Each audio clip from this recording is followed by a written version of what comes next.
साथियों नमस्कार। साथियों सर्दियों का आगमन हो गया है और हमें अपनी देखभाल तो करनी ही है, लेकिन जो मवेशी हमने पाले हैं, जो पशु हमने पाले हैं, उनकी देखभाल भी इन दिनों बहुत ज़रूरी हो जाती है कि कैसे हमने उनको रखना है, कैसा आहार उनको देना है, अगर पशु को कोई रोग लगता है तो कैसे उसका उपचार करना है। तो आज इसी विषय पर हम बात करने वाले हैं कि सर्दियों में हमने अपने पशुओं की कैसे देखभाल करनी है। और बातचीत करने के लिए हमारे साथ स्टूडियो में हैं कृषि विज्ञान केंद्र धनौरी हरिद्वार के पशु विज्ञान प्राध्यापक डॉक्टर नीलकांत। तो स्वागत करते हैं डॉक्टर साहब आपका आकाशवाणी के स्टूडियो में। बहुत बहुत धन्यवाद। मेरा सभी किसान भाइयों को नमस्कार। डॉक्टर साहब अब सर्दियों की शुरुआत हो गई है, धीरे धीरे ठंड बढ़ने लगेगी और ऐसे में पशुओं को जहां पर हम बांधते हैं, पशुओं के आवास की बात करें तो सबसे पहले आपसे जानेंगे कि कैसा आवास इन दिनों हमें पशुओं का रखना है। देखिए, सर्दियों का मौसम मनुष्यों के साथ साथ पशुओं के लिए भी नुकसानदेह है और पशु जो है इस समय परेशान रहते हैं और पशुओं को जो है स्वस्थ रखना एक बहुत बड़ा चुनौती है। इस समय शरद ऋतु में शरीर का तापक्रम जो है नियंत्रित रहे, वातावरणीय परिस्थितियों के अनुकूल रहे, तो ऐसी स्थिति को रखने के लिए हमें विशेष ध्यान देना चाहिए। जहाँ तक पशुओं के आवास की व्यवस्था है, पशुओं का आवास इस तरीके का होना चाहिए कि उसमें सीधे हवाओं का संचरण न हो। यदि हवाएं सीधे पशुओं को लगती हैं तो वो नुकसान करती हैं। इसीलिए गौशाला इस प्रकार बनानी चाहिए कि एक तो पूरब से पश्चिम तक उसकी लंबाई होनी चाहिए, ताकि जब सूरज पूरा दिन भर उसमें गौशाला के अंदर प्रकाश एवं धूप की व्यवस्था रहे और पशुओं को जिससे गर्मी मिले। दूसरा जो है, रात के समय टटिया या छप्पर के बगल में इस तरीके की व्यवस्था करें कि पशुओं को सीधे हवा न लगे। बोरी लगाएं, चाहे तिरपाल लगाएं, चाहे सीमेंट के कट्टे भी लगाते हैं कुछ लोग, लेकिन बोरी लगाना सबसे अच्छा रहता है, जिससे हवा का सीधे आक्रमण नहीं होता और पशु अनकंफर्टेबल नहीं होते। जी, दिन के समय हम पशुओं को धूप में भी बांध सकते हैं, मैदान में या खेतों में। जी, ऐसा अवश्य करना चाहिए। और पशुओं को कई बार होता क्या है कि किसान जो है गौशाला के अंदर ही बांधे रखते हैं और उनको बंद रखते हैं और ये सोचते हैं कि भाई हवा लगेगी तो इनको जो है ठंड लग जाएगी, लेकिन अगर धूप खिल रही है तो अवश्य बाहर बांधना चाहिए। और पशुओं को एक हमारे यहाँ किसानों के बीच में एक सोच इस तरीके की है कि भाई पशुओं को नहलाएंगे तो ठंडा लग जाएगा, तो पानी भी कम पिलाते हैं। तो मेरा सभी किसान भाइयों से आग्रह है कि किस पशुओं को जो है भरपूर मात्रा में पानी पिलाएं, और पानी अगर गुनगुना हो सके तो और अच्छा है, अगर साधारण पानी है तो भी ठीक है। ठंडा पानी न पिलाएं, ठंडा पानी पशुओं को नुकसान करता है। दूसरा, पशुओं के नहलाने की भी बात आती है, तो किसान भाई सोचते हैं कि पशुओं को नहलाएंगे तो उनको जो है ठंड लग जाएगी। तो आप सभी किसान भाइयों से मेरा निवेदन है कि आप पशुओं को हफ्ते में 2 बार अवश्य नहलाएं, जब धूप खिली हो तो विशेष रूप से। और इसके लिए आप जो है पशुओं को बढ़िया साबुन ले लें। इसके लिए हाइपो एलर्जेनिक शैम्पू होते हैं, उनको जो है आप उससे नहलाएं, और इससे पशु जो है साफ भी रहेंगे और उनको किलनी और पिस्सू जो है नहीं लगेंगे। जी डॉक्टर साहब, नई ब्यात के जो हमारे पशु हैं उनके साथ कई तरह की सावधानियां हमें रखनी होती है। देखिए, नवजात बच्चे जो है बहुत ज़्यादा रोग प्रतिरोधक क्षमता नहीं होती और वो जो है तेज़ी से इस संक्रमण के शिकार होते हैं, तो छोटे नवजात बच्चों को बचाना इस समय बहुत बड़ा चुनौती होती है।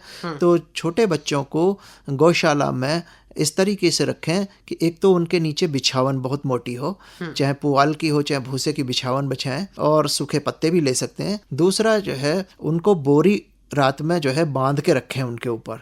दूसरा, पशुओं को, छोटे पशुओं को खासकर हाई प्रोटीन राशन दें, जिससे उसमें और एनर्जी राशन में भरपूर रहे, जिससे उनको तुरंत ऊर्जा मिले और पशु जो है आपके जो है ठंड से बचे रहें। जी डॉक्टर साहब, संतुलित आहार भी पशुओं के लिए बहुत ज़रूरी हो जाता है। आहार में पर्याप्त मात्रा में पोषक तत्व हों ताकि जो हमारे दुधारू पशु हैं वो अच्छा दुग्ध उत्पादन हमें दें। तो किस तरह का आहार हमें इन दिनों देना होगा?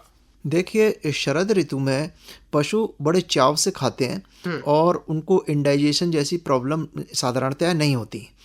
अगर हरा चारा हम ज़रूरत से ज़्यादा देंगे तभी उन्हें इंडाइजेशन जैसी प्रॉब्लम होती हैं, और ऐसी स्थिति में आप पशुओं को ऐसा चारा दें, ऐसा दाना दें जिसमें एनर्जी ज़्यादा मिले उन्हें, क्योंकि शरीर के तापमान को नियंत्रित रखने के लिए अधिक ऊर्जा की आवश्यकता होती है और अधिक ऊर्जा वाला राशन ही उनके शरीर के वातावरण को और तापमान को नियंत्रित करेगा। इसलिए हमेशा यह सोचना चाहिए कि हमें हाई एनर्जी राशन देना है। हाई एनर्जी राशन जिसमें कार्बोहाइड्रेट देखो, कार्बोहाइड्रेट मतलब मीठा। जी। अब जैसे कि हरे चारे के बारे में आपने बताया, इसके अलावा डॉक्टर साहब दाना हमें किस तरह से देना होगा? जैसे कई पशुपालक इसको भिगा के देते हैं, कई पका के देते हैं, तो किस तरह से सही रहेगा? देखिए, ये जो है परंपराओं पर निर्भर है। आप किसी भी तरीके से पशु को राशन दे सकते हैं। चाहे अगर पशु सूखा खाने में अगर ज़्यादा कंफर्टेबल महसूस करता हो, या भिगा के महसूस अच्छा करता हो, या उबला हुआ, तीनों ही राशन ठीक है, कोई दिक्कत नहीं है। लेकिन साधारणतः बड़े डेयरी फार्म में ये सब करना मुश्किल होता है, इसलिए उन्हें सूखा दाना ही डाल दिया जाता है। अंततः हमारा उपयोग दाने का जो है इस तरीके का हिसाब किताब है कि पशु के शरीर में पहुंचना चाहिए। पशु के अंदर जो है इतनी शक्ति होती है कि उसको दाने को आराम से पचा सके। जी, इसके अलावा और कुछ मल्टीविटामिन्स वगैरह हमें पशुओं को देना ज़रूरी होता है? जी, जहाँ तक आप दुधारू पशुओं की बात कर रहे थे, तो दुधारू पशुओं में अगर ऑस्टोकैल्शियम और विमराल ये दोनों मिला के देना चाहिए। 1 लीटर ऑस्टोकैल्शियम ले लें हम, और उसमें 60 ml विमराल मिला लें, और 100 ml जो है सुबह शाम देते रहें।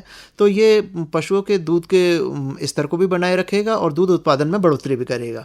साथ ही जो है आपको कुछ और बताना चाहता हूँ मैं, कि पशुओं को इन दिनों टिक्स की बड़ी समस्या रहती है, पिस्सुओं की बड़ी समस्या रहती है। तो मेरा किसान भाइयों से ये भी आग्रह है कि आप जो है पशुओं को जो है या तो खरहरा करें और नियमित रूप से देखते रहें कि उनके ऊपर टिक्स तो नहीं लग रहे, किलनी तो नहीं लग रही, अट्टे जूं तो नहीं लग रहे। तो इन सब के रोकथाम के लिए भी आपको प्रबंधन करने की आवश्यकता है, क्योंकि अधिकतर जो है हम देखते हैं जाड़ों में कीड़े जो है पशुओं के कोमल अंगों में छुप के बैठ जाते हैं और उनको जो है खून चूसते रहते हैं और बहुत दिक्कत करते हैं। ये जो है पशु का उत्पादन और प्रजनन क्षमता को तो कम करते ही हैं, उसके बाद जो है ये रोग फैलाने के भी कारक होते हैं। इसलिए मैं किसान भाइयों को विशेष सलाह देना चाहूँगा कि ऐसे समय में पशुओं को अपने पिस्सू, जूं, किलनी, अट्टे इन आदि से भी बचाने के। डॉक्टर साहब, अगर पशुओं को इससे बचाना है तो किस तरह का हमें उपचार करना होगा? देखिए, यूँ तो साधारण तौर पर अगर आपके पास 1-2 पशु हैं तो आप उनको हाथ से निकाल सकते हैं। अदरवाइज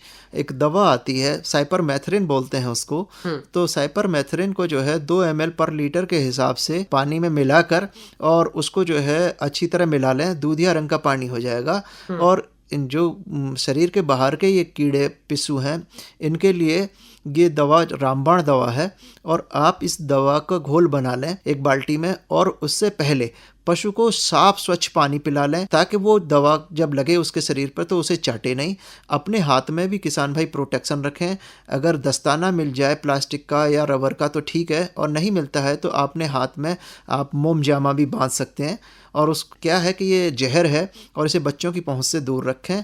ये कीटनाशक है और इसका जो है बहुत अच्छा असर होता है। आप जब भी जो है धूप खिली हो तो आप पशु को स्वच्छ पानी पिलाने के बाद धूप में बांधें, और इस पानी से जो दवाई का पानी बनाया है इससे पोछा मार दें। उसके बाद पशु के सारे कीड़े अट्टे जो है सब खत्म हो जाएंगे। उसके बाद पशु को स्वच्छ पानी से नहलाकर अंदर बांधें। तो ये जो है समस्या।